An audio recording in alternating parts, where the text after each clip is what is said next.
Baik, selamat siang Bapak dan Ibu semuanya. Salam Pancasila.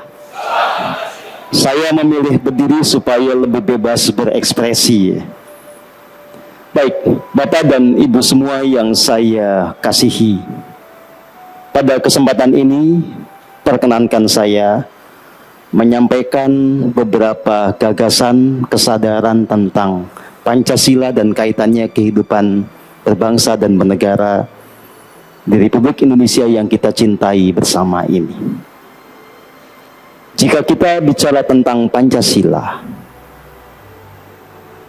secara sederhana kita mengerti bahwa ini adalah tentang dasar negara, tapi juga sekaligus ini adalah sebagai way of life, sebagai jalan spiritual bagi bangsa Indonesia. Bapak dan Ibu semua yang saya kasihi, tentu saja ada hal yang kemudian ini perlu saya sampaikan kepada Anda semua yang berbeda dengan apa yang selama ini kita sering ketahui bersama tentang Pancasila. Ini pengantar bahwa saya ingin menyampaikan di masa lalu saya mengetahui Pancasila itu kan lewat pendekatan indoktrinasi, ya, lewat P4. Ya, kita betul-betul diajak untuk meyakini bahwa Pancasila ini adalah sesuatu yang sakti, sesuatu yang betul-betul bisa membuat bangsa kita ini bersatu, besar, dan seterusnya. Nah, sekarang tentu saja banyak orang sudah melupakan ini karena tidak suka diindoktrinasi. Ya, banyak orang kemudian memilih cara-cara yang lain, dan kalau kita sama-sama melihat bagaimana anak muda zaman sekarang, ya jangan sedih. Banyak yang tidak kenal lagi tentang Pancasila, ya, karena pola lama sudah ditinggalkan dan kita belum menemukan pola yang baru. Nah, kalau kita bicara Pancasila sebagai dasar negara, tentu penafsirannya sederhana, bahwa segala peraturan perundang-undangan yang berlaku di Republik ini tidak boleh bertentangan dengan nilai-nilai Pancasila. Dan yang paling mendasar adalah bahwa Undang-Undang Dasar tentu saja tidak boleh bertentangan dengan nilai-nilai dalam Pancasila. Nah, fakta sosialnya pada saat ini, ketika kemudian Undang-Undang Dasar 1945 diamandemen berkali-kali, kita punya isu yang krusial. Apakah Undang-Undang Dasar 45 hasil amandemen yang terbaru itu selaras tidak dengan nilai Pancasila? Jadi, sederhana saja bahwa pada saat ini tantangan kita adalah antara Undang-Undang 1945 yang diamandemen itu yang menjadi dasar bernegara kita, itu sebetulnya semangatnya sudah berbelok dengan yang awal. Sudah ada sebuah pembiasan dari nilai-nilai Pancasila yang ini telah dirumuskan oleh founding fathers kita. Tapi pertanyaannya, lalu kita mau bisa apa?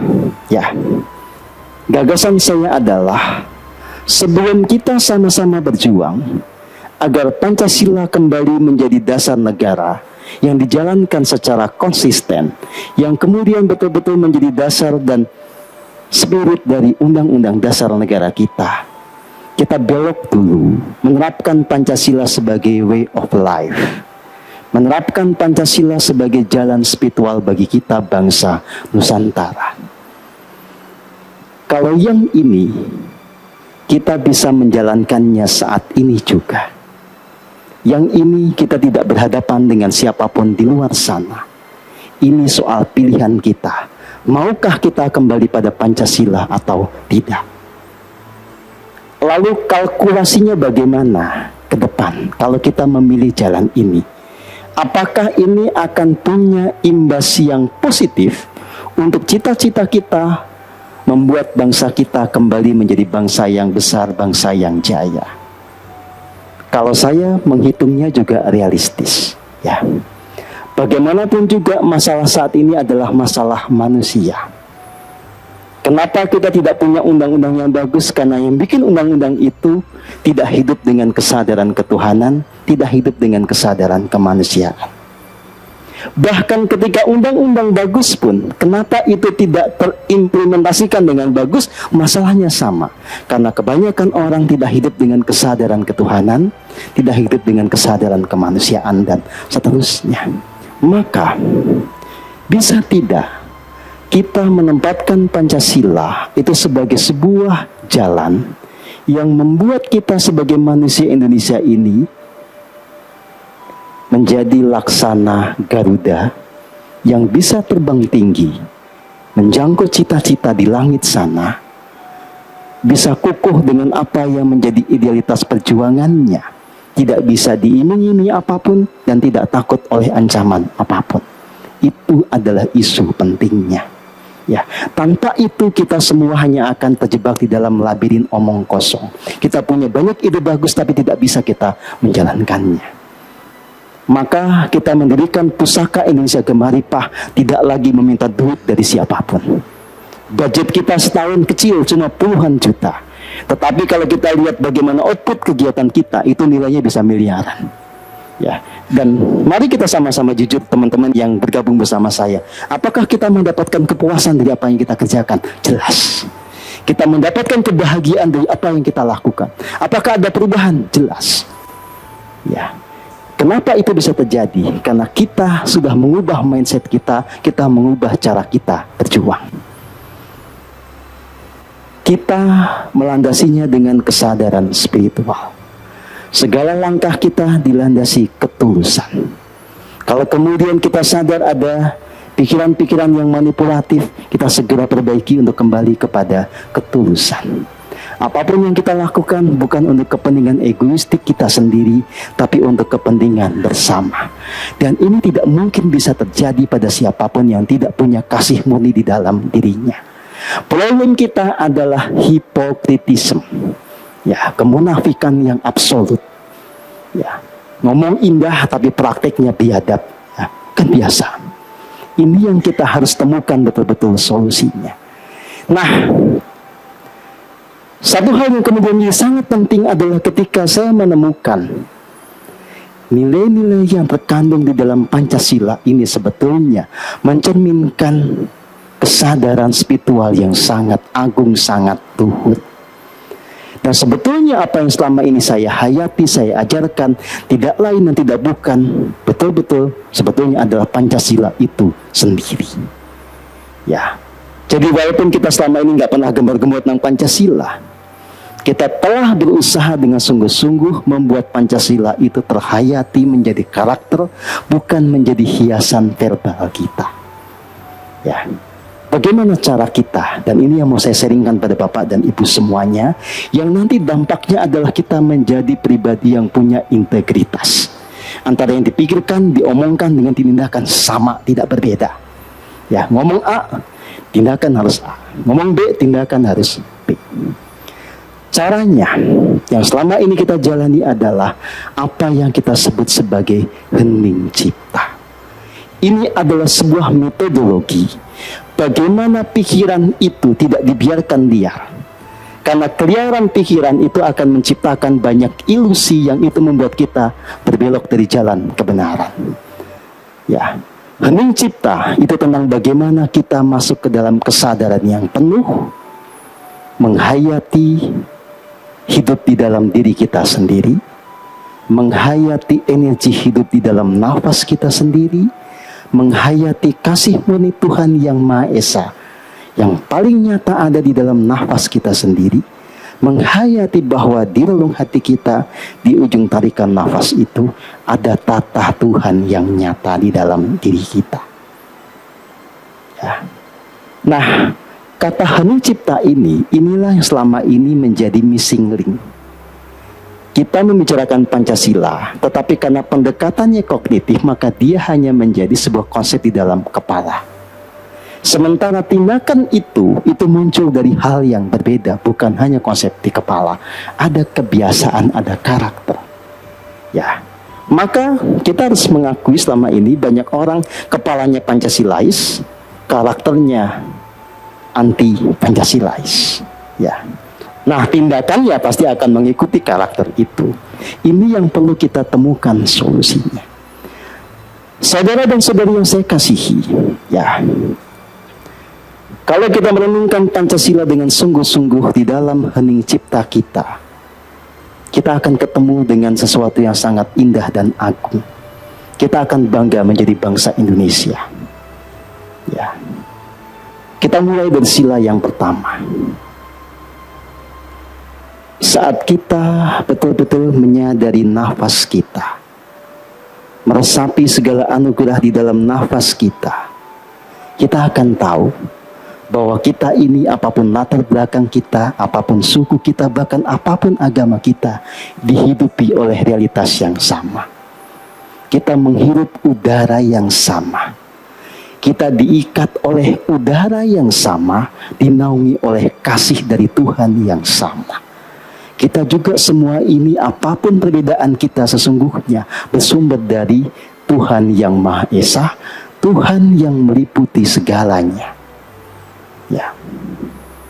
Ketika seseorang merasa superior di hadapan orang lainnya atas dasar identitas kesukuan ataupun keagamaan, itu sudah menjadi celah untuk keruntuhan sebuah bangsa, karena kita akan berantem sendiri.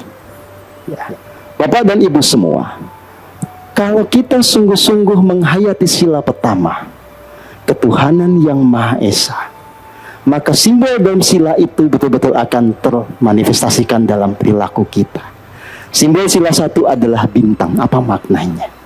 Bintang itu suluh, bintang itu penerang, bintang itu kompas.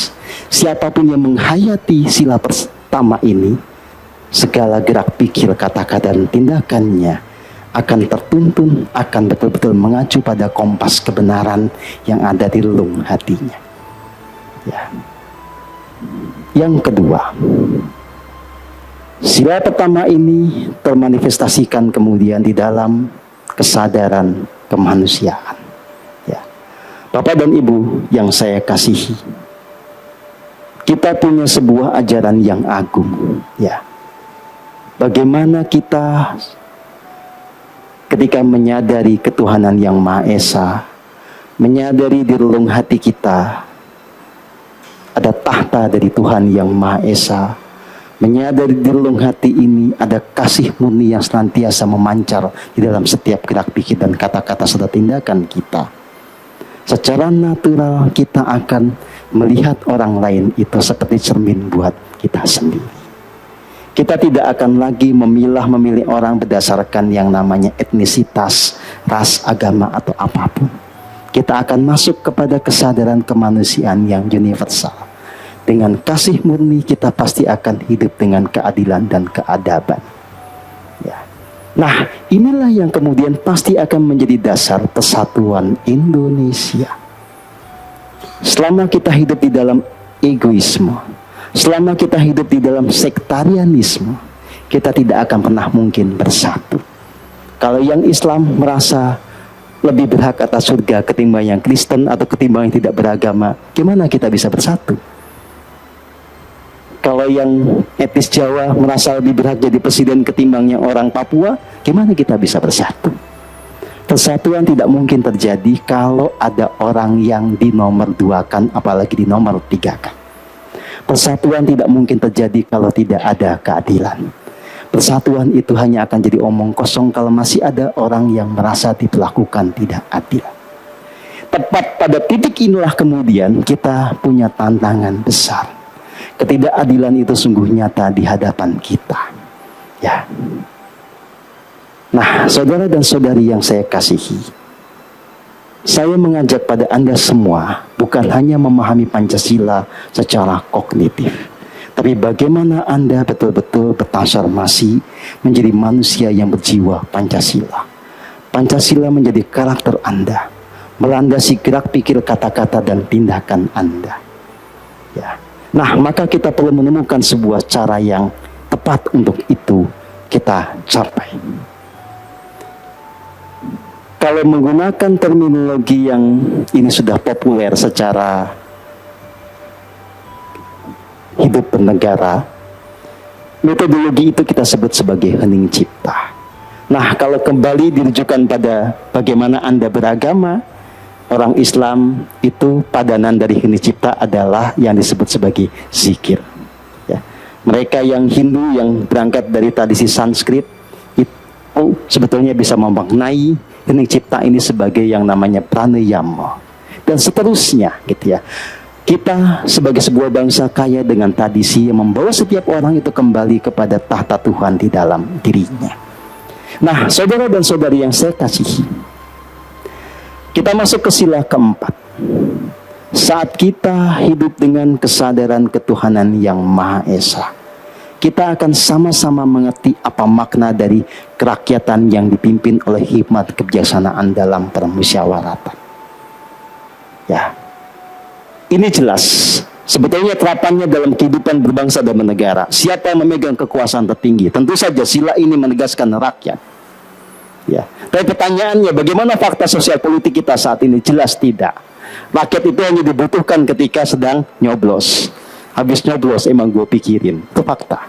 Ya. Banyak politisi memanipulasi rakyat untuk mendapatkan apa yang menjadi kepentingan egoistiknya.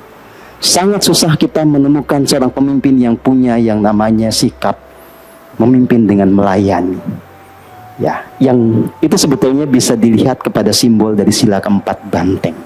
Banteng itu kalau kita mengamati koloninya, itu pasti punya pemimpin yang gemati, yang ngayomi anak buahnya. Itu yang tidak kita temukan. Kenapa? Karena ya yang menjadi Tuhannya bukan lagi Tuhan sungguhnya, tapi uang yang maha kuasa. Sila 1, 2, 3, 4 dipraktikkan dengan benar, barulah keadilan sosial bagi rakyat Indonesia ini kita bisa wujudkan. Ya. Nah, ini adalah PR kita. Kenapa ini perlu kita tuntaskan? Kalau tidak, kita bersatu pun di dalam sebuah wadah pasti berantem sendiri. Ya, jangankan nanti kita maju ke medan perang sesungguhnya ya, belum apa-apa kita berantem sendiri, udah pasti itu.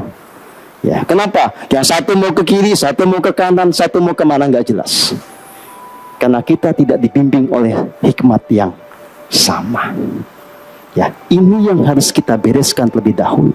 Ya, saya siap berjuang dengan Anda semua. Dan ini yang menjadi betul-betul misi hidup saya. Tetapi saya tidak mau menghabiskan waktu berjuang dengan orang yang hidup dengan egonya. Percuma. Ya, mendingan kita sedikit tapi hidup dengan hati kita. Lebih nyata. Ya, saya biasa hidup berorganisasi ya, di NGO macam-macam. Ini yang dipentingkan, nggak asik. Ya. Capeknya iya, hasilnya nggak nyata. Buat apa? Mari kita ciptakan keajaiban. Ya. Anda semua betul-betul, kalau istilah saya itu, menyalakan api Pancasila di sanubari Anda semua. Sehingga gerak pikir, kata-kata, tindakan Anda betul-betul menjadi Pancasilais. Anda betul-betul menjadi manusia Indonesia yang berpancasila dengan sesungguhnya. Hanya dengan cara itu kita bisa menciptakan keajaiban. Ya. Dengan hati yang murni, dengan ketulusan, dengan kejeniusan, pada satu titik nanti masa akan mengikuti kita. Dengan hati yang murni, dengan kejeniusan, pada satu titik nanti uang pasti datang kepada kita. Itu pasti. Ya. Hanya dengan itu kita bisa mengubah Indonesia. Terima kasih.